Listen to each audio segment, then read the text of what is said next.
연세 많으신 노인들은 백계 러시아인들이 버터와 화장품을 팔러 다니던 기억을 하고 있는 분들이 있습니다. 이들은 대부분 유대인이라고 여겨지는데 이들은 대개 일본이나 상하이 아니면 미국으로 간 것으로 추측이 됩니다.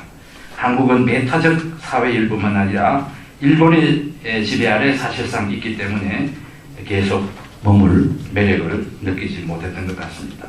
만주에 살던 유대인들 중에는 교육을 위해서 조선의 평양으로 자식을 보내는 경우도 있습니다. 뭐 이런 책들이 좀 나와 있더군요. 아무튼 이것이 1904년 당시 우남이 관찰하고 있었던 국제 사정이었고, 또 이것을 좀 더 발전시켜서 나중에 일본 내막기 저펜 인사이드 아웃을 발간하였습니다.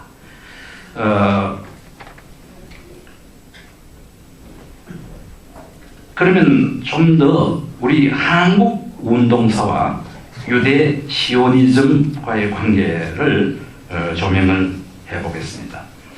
윌슨 대통령의 민족 자결주의 선언은 한국인뿐만 아니라 유대인들에게도 크게 주목되고 독립의 기회로 삼으려고 했습니다.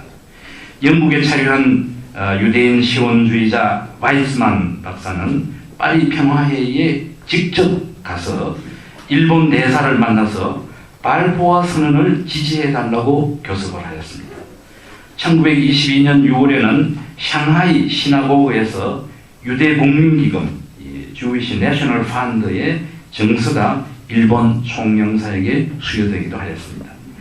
1940년에는 리투아니아 주재 일본 총영사 스기하라 셈포가 나치스의 박해로 폴란드 리투아니아로 피신한 유대인들 4,600명을 일본으로 임시 체류하게 하는 비자를 주어서 우리에게는 별로 많이 알려져 있습니다만은 이스라엘에 가면은 그야말로 이 스기하라가 일본판 쉰들러라고 해서 제 눈으로 히브리 대학 도서관 로비에 큼직한 초상화가 걸려 있는 것을 봤습니다.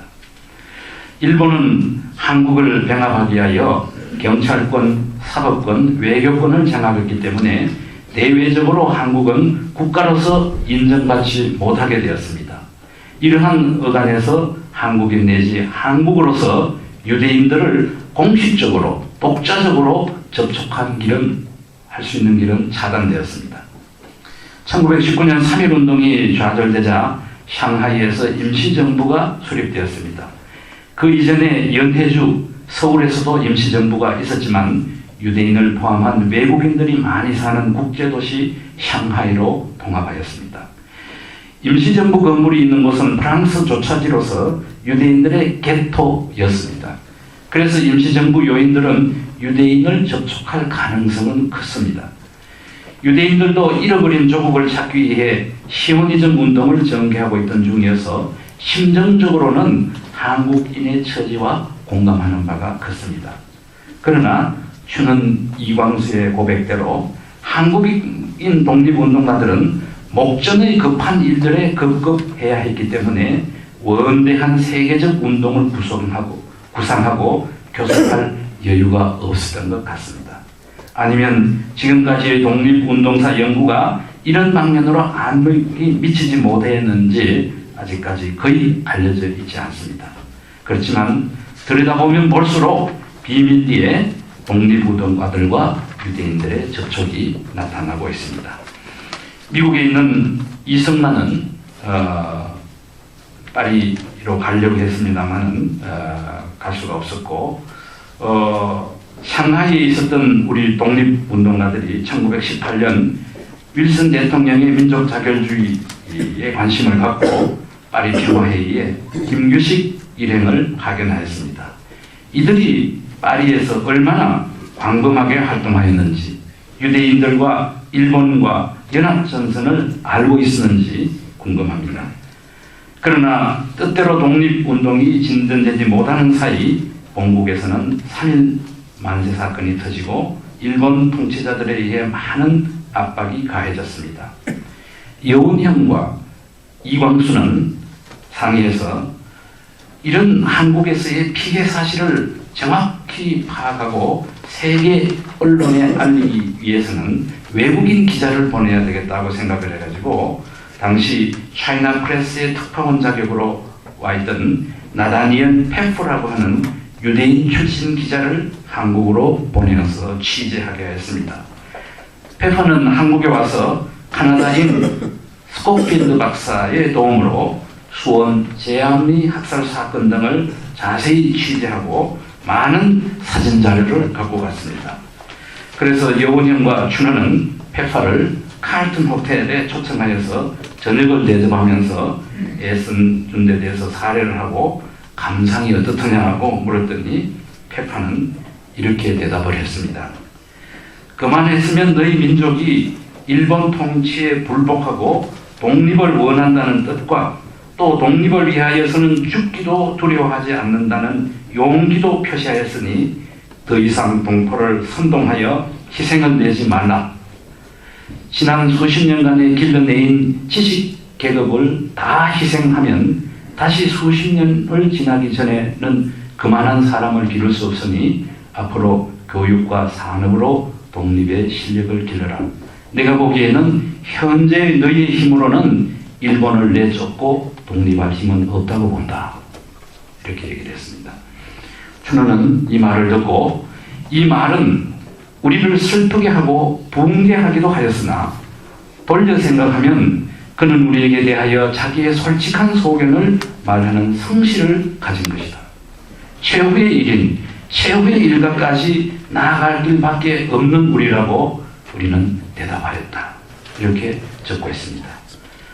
이 페프라는 기자는 나중에 미국에서 뉴욕에 있는 콜롬비아 대학의 교수까지 되어서 동아시아에 관한 많은 저술을 낸 학자로 알려져 있습니다. 그리고 그때 한국에서 본대로 쓴 The Truth About Korea라고 하는 책이 김여제 춘원의 제자입니다만은 송실 오산의 김여제 박사에 의해서 이미 당시에 번역이 되어서 독립신문사의 독립신문 총서 제1권으로 간행되기도 하였습니다. 샹하이에서는 유대인들이 시온주의 연합회를 결성을 하였습니다. 그때 주도적인 역할을 한 사람이 찰스 로빈 기어라고 하는 법률가 유대인이었습니다.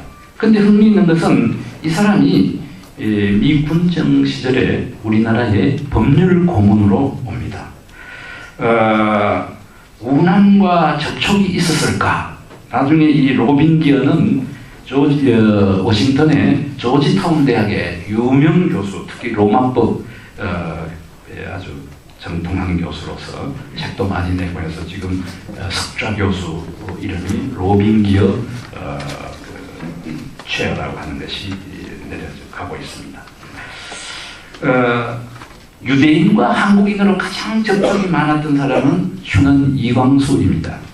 그는 미국의 샌프란시스코로 가려고 하다가 러시아 치타 바이칼 호수 근처에서 유대인 집에 7개월 동안 하숙을 하고 있었습니다. 그 집에서 제일 큰 안방을 차지하면서 살고 있었는데 그 집주인 딸이 결혼을 했습니다.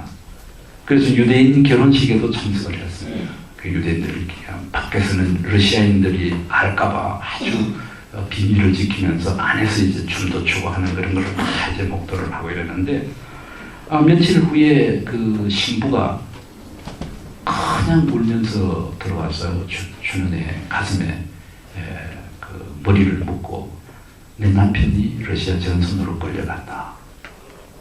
그래서 춘원은 나라가 없으면 어디든지 전쟁으로 갈 수밖에 없다 하는 걸 뼈저리게 느꼈다 하는 것을 적고 있습니다.